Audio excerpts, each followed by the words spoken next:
Hello friends, I am here today with the poem Birches written by Robert Frost. Now Robert Frost doesn't need an introduction, and I have already done a couple of videos on the poet, but let me just give you a brief introduction anyway. The most popular and the most honored of American poets, Robert Frost was born in 1874 in San Francisco, California. Later on, following the death of his father, the family moved back to Lawrence, Massachusetts. Or his poetry generally talks about New England life, the people that he saw around him, and the New England locations, and themes that he borrowed from the life that he saw around him. Frost's first book was published when he was almost 40 years of age, but then he went on to win accolades. He won the Pulitzer Prize 4 times, which happens to be a record, and he became the most famous poet of his time. And he brought out many collections of poems, including North of Boston, A Boy's Will, Mountain Interval, New Hampshire, etc. He also won many prestigious prizes for his achievement as a poet, including the Loynes Prize for the Loynes Prize for Poetry, the Mark Twain Medal, the Silver Medal of the Poetry Society of America, the Gold Medal of the National Institute of Arts and Letters. He occupied chairs in several universities, and he was a special invitee at the inauguration of the presidential office of John F. Kennedy in 1961, where he recited his patriotic poem titled The Gift outright. He used to hold poetry. People generally thronged to his poetry readings, and he led a very full life up to the age of 88. Now, when you look at the poetry of Robert Frost, he generally talks about people, about men, women, and children, their interactions with nature, their loneliness, their happiness, isolation, humanity, love for each other, their activities as farmers, and little things that you encounter in daily life. His poems exhibit a surprising penetration into life's complexities. He treats his subjects with dignity and respect, and he wrote with such admirable clarity. And he fought against the existing traditions of poetry, and he became a liberator of poetry. He experimented with rhyme patterns and the diction. In the essay titled The Figure a Poem Makes, Robert Frost expresses his views on the art of writing poetry. And he says that poetry, especially with reference to his poetry, it begins in delight and ends in wisdom. Now, going on to this particular poem titled Birches, which is a very famous and oft anthologized poem of his, is taken from the collection titled Mountain Interval, which came out in 1916. Birches is an admirable blend of fact and fantasy, of observation and imagination, simplicity and solemnity. It's a lyric poem written in blank verse. Now, what is a blank verse poem? So, blank verse is a poetry written with a precise meter, and in most cases it is iambic pentameter, but it doesn't rhyme. Now, please remember that blank verse is poetry which has a metrical pattern but no rhyme. And how is a blank verse poem different from a free verse poem? In free verse, there is neither a rhyme scheme nor a metrical pattern. So this one is written in blank verse, as I mentioned. It is written in iambic pentameter lines, but it does not rhyme. Now let me just go on to the poem. It's a pretty long one, almost 59 lines, and let me just read the first few lines. When I see birches bend to left and right across the lines of straighter, darker trees, I like to think some boy's been swinging them. But swinging doesn't bend them down to stay, as ice storms do. Now, as I mentioned earlier, the poem is written in blank verse. And when we say that a poem is written in blank verse, we mean to say that the poem has a metrical pattern but doesn't rhyme at the end. So here in this particular poem, the metrical pattern is iambic pentameter. And I hope you know what an iamb is. Here we have iambic pentameter in each line, which again means that there are 5 iambs in one line. So here in this particular, he writes the whole poem in this particular pattern with each line containing 5 iambs or iambic pentameter lines, but the lines do not rhyme, and that is why this is called blank verse. So what does he talk about in this poem? As I again said in the introduction, it is a blend of fact and fancy. So here we see the poet talking about a very commonplace kind of a sight in the New England countryside.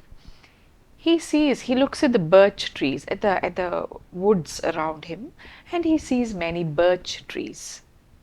And some of them he sees are bent either to the left or the right. And there are other darker trees standing in a straight line, but a few of them are bent. And he says, now this bent in the tree is bent towards the left and right, they make him wonder what has caused them to be bent. And then he says, I like to think some boy's been swinging them. So he says that there might be other reasons, but I like to believe that these birch trees are bent because some boy has been swinging on them. And that is how the trees have become bent. So that is how he just straight away launches on into this theme of the birch trees, and he talks about the bent ones. Some bent left, some bent right. And but swinging, he says, doesn't bend them down to stay as ice storms do. So he says, I like to think that the trees are bent because of a boy swinging on them, but he also knows that the fact is not that. The fact is that the trees have been bent by ice storms. His fanciful mind likes to believe that the tree has been bent by the boys, whereas the fact that he knows tells him that the trees have been bent by the accumulation of snow on these tree trunks during an ice storm. And then he tells us in a very conversational tone, often you must have seen them loaded with ice a sunny winter morning after a rain. They click upon themselves as the breeze rises and turn many-colored as the stir cracks and creases their enamel. Soon the sun's warmth make them shed crystal shells, shattering and avalanching on the snow crust. Such heaps of broken grass to sweep away, you'd think the inner dome of heaven had fallen. So now he goes on to talk about the real fact about how ice kind of is deposited on the branches of these trees after a ice storm or a rain. The rainwater, it kind of freezes. Either it's the snow or sometimes it is the rain that freezes on these tree trunks and on the leaves. And when the breeze rises, you can hear the sound of these branches clicking against each other, and the light, the sunlight, the early morning sunlight that is reflected through these crystals of ice they turn many colored. So it is the light that comes through the eyes. It kind of creates a many colored hue. Soon the sun's warmth makes them shed crystal shells. So as the sunlight gets, or the sun's warmth increases, the shells, the crystal shells of the ice, they shatter and they slide on the avalanche down on the snow crust, and they shatter to the ground. And you would find heaps of broken glass, like you would see heaps of broken ice lying on the floor. It would make you feel that the dome of heaven had fallen. What a beautiful kind of a comparison. He talks about the shattered pieces of ice which resemble glass, and they seem to be broken pieces of ice. It is as if the inner dome of heaven, he imagines heaven to be made of ice, the dome made of ice, and somewhere inside a dome has shattered and it has fallen down to earth, and it is broken into so many pieces. So that is what he thinks of when he sees these pieces of ice lying shattered on the ground. There you can see an interplay of fact and fancy, where the fact is that the ice melts and falls down and shatters when the sunlight grows warmer, and the fancy is the part where he thinks that it is the inner dome of heavens that have fallen down and shattered into 1,000 pieces. They are dragged to the withered bracken by the load, and they seem not to break. Though once they abode so low for long, they never right themselves.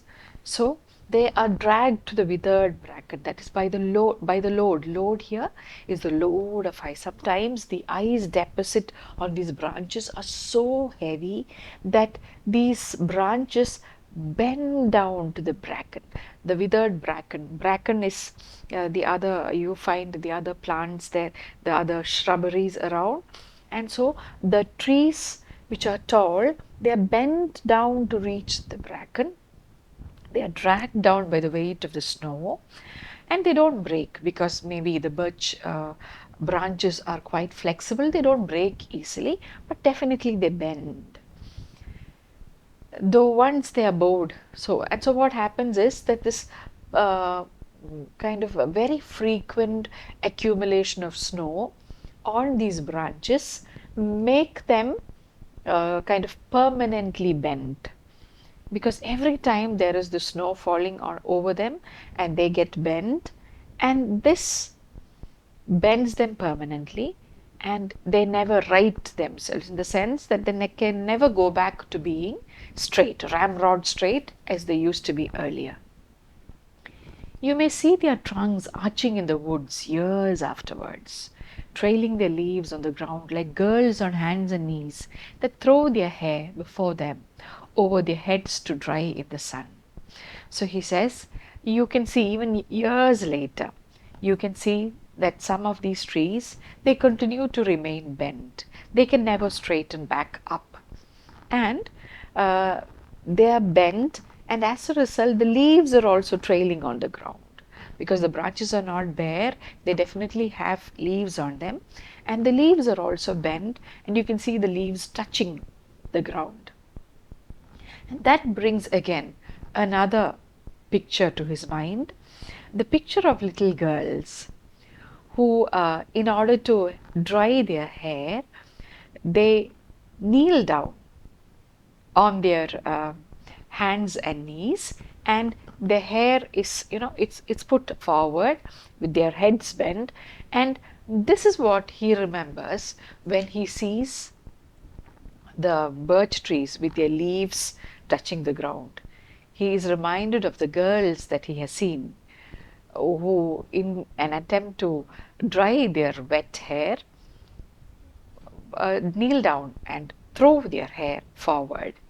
Now you can see how there is an amazing mix of, as I said, observation, because this definitely is an observation, uh, and he mixes everything as it comes.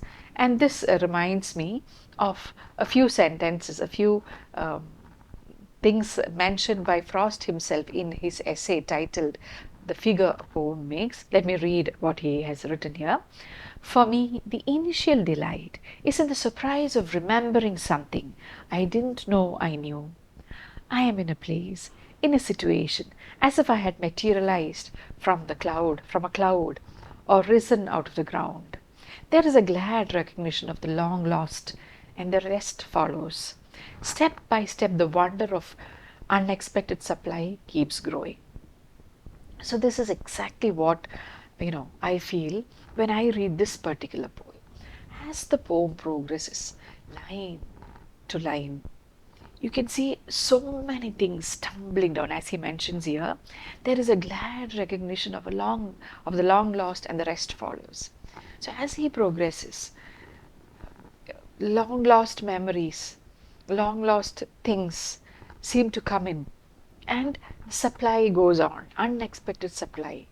So when he's talking about the ice shattered, he suddenly remembers a comparison with the heaven's dome shattering. Or when he talks about the tree with its leaves trailing on the floor, he remembers maybe the sight of his sisters, or his daughters, whoever, of them kneeling down with their hair put forward, hair thrown forward. So this is how, when a poet writes, he says it should be very natural. He says that a poetry should never be kind of forced. And let me also read this line for you. He says a poem must be like a piece of ice on a hot stove. Like a piece of ice on a hot stove, the poem must ride on its own melting. Again, what a beautiful comparison. You put a piece of ice on a hot stove, and what happens? The ice begins to melt, and the piece of ice starts running around according to its melting. It's guided by its own melting. That is how a poem should be, according to Robert Frost. Let me repeat that line once again. Like a piece of ice on a hot stove, the poem must ride on its own melting. A poem may be worked over once it is in being, but may not be worried into being. So there again you can see that he's talking about the spontaneity of poetry. Poetry should be spontaneous. Here you can recall what Wordsworth has said about poetry being a spontaneous overflow, and again about Keats, who has said that poetry should come as naturally as leaves to trees. So here again, that's exactly what Frost is trying to tell us. A poem can be worked over. Once a poem has ready, you can work it over, in the sense you can edit it, you can clip it, you can add things and delete things, but then you should allow the poem to come into being first before you start working on it. So that's why a poem may be worked over once it is in being, but may not be worried into being. And so now let me take you back to the point where we stopped. So the bent trees, and now he says, but I was going to say, when truth broke in with all her matter of fact about the ice storm, I should prefer to have some boy bend them as he went out and in to fetch the cows. So he says that I was going to say, when truth broke in. That is, he says that you remember at the beginning of the poem, I said that I like to believe that this the tree has been bent by some boy. He says, I was going to say that when suddenly truth broke in. What does he mean here? Truth broken? When he suddenly remembered the true fact that trees are not bent by boys swinging on them. Trees are bent by ice storms. And he says, now since I've given you the full fact about ice and the load and how it bends trees, now let me go back to say what I really want to say. I should prefer to have some boy band. So I prefer the fanciful version than the factual one.